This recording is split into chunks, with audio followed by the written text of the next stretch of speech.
Math Magicians. We worked a little bit on division earlier this week, and today we're going to take some notes on division and the vocabulary for it. So make sure you get your math notebook out, and we're going to take some notes. And just like we do when we take our math notes, we're going to use our finger spacers. We're going to divide our paper into 3 columns. So we look to see if they're spread about even, which they are. I put my little dots down, and then I slowly draw my line. Well, my middle column is kind of not quite equal, but that's okay. We don't have a ruler, so. And we label them word, meaning, example. Okay, and I'll stop and let you catch up. Be right back.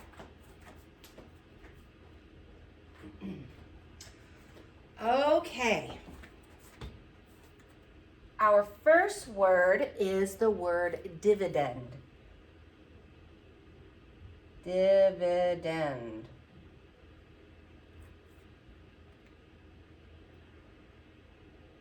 And that is the big number in a division problem. The whole number of objects to be divided. The big number.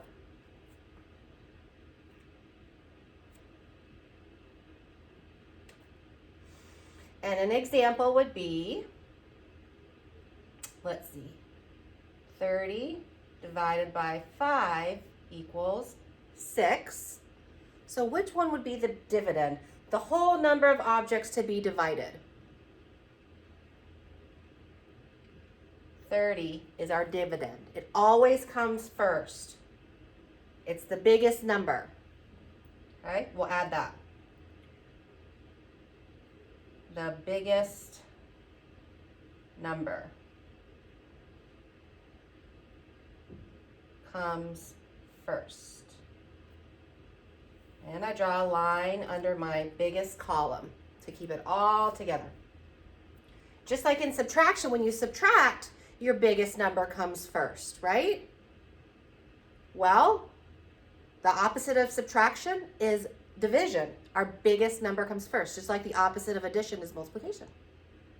Right? Number 2.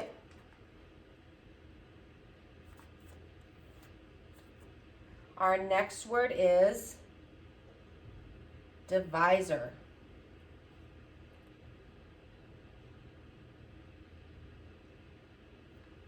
And that is the number by which another number is divided. And it will make sense once we get an example down. The number by which another is divided. So we have our dividend that's going to be divided up. Think about it, it has the word end in it, okay? So if I have 30 divided by 5 equals 6, 30 is my dividend. My divisor would be 5, because it's the number that the other number is being divided into different groups.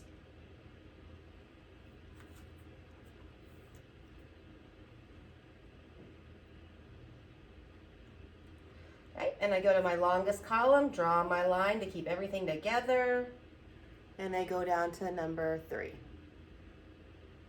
Now we know the answer in a multiplication problem is a factor, the answer in a subtraction problem is the difference, the answer in an addition problem is the sum. We need an answer, a name for the answer in a division problem. And that is the word quotient. The answer in a division, I-O-N, problem. All right, that is D-I-V-I-S-I-O-N. Sorry.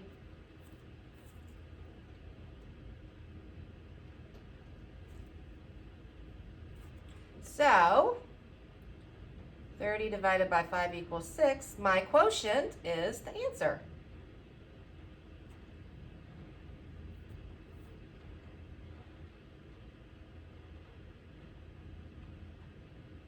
One more. And it's something you already know.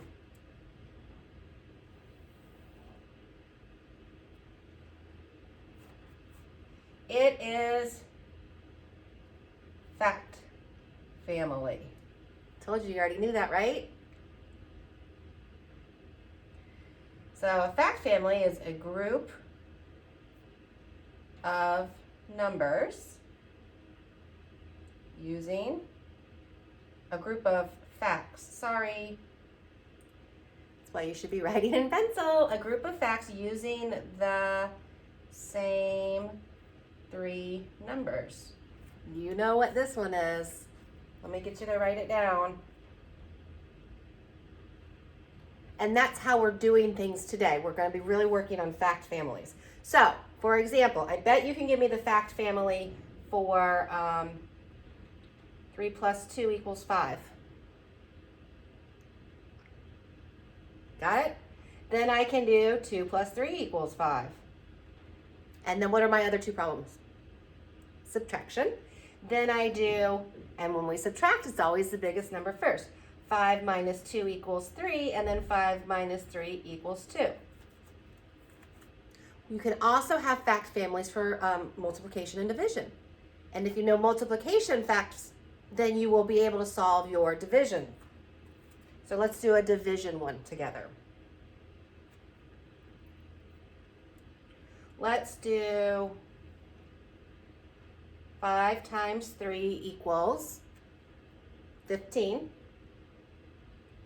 And we know from our commutative property, if 5 times 3 equals 15, then 3 times 5 equals 15.